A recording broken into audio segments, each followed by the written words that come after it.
why would Georgia not want, why would Texas not want, why would Florida not want everybody to vote?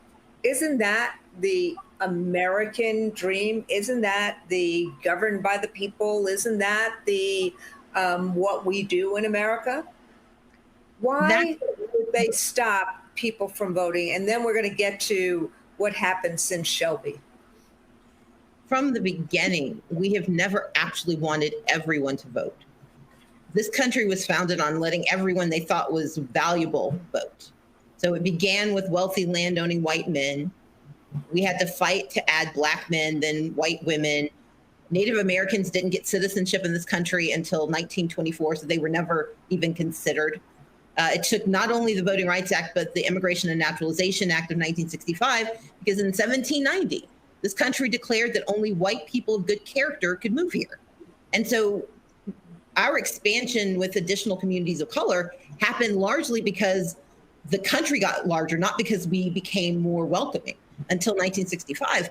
But the fundamental issue is power. People with power don't like to share it.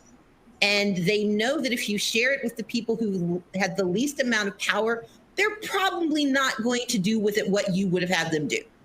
And so voter suppression targets communities of color who've largely been excised from power, targets young people who have largely never had power, targets poor people who've largely never had power.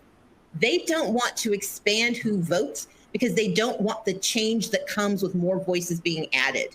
And the last thing I'll say about it is we so often imagine that the current iteration of voter suppression is endemic only to Republicans. And what I want people to understand is the Whigs practice voter suppression.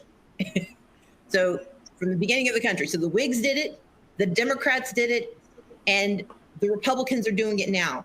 But the reason to know that all of these parties do it is that it comes down to who gets to be in charge and who gets to decide whose voices matter. Progress is always about expanding access to as many eligible people as possible, and suppression is about limiting access and excluding even those who on paper deserve the right to vote. We have to be on the side of progress regardless of party, because the reason I talk about who's done it is that everything old is new again. The pendulum will swing again unless we fix the problem at its source.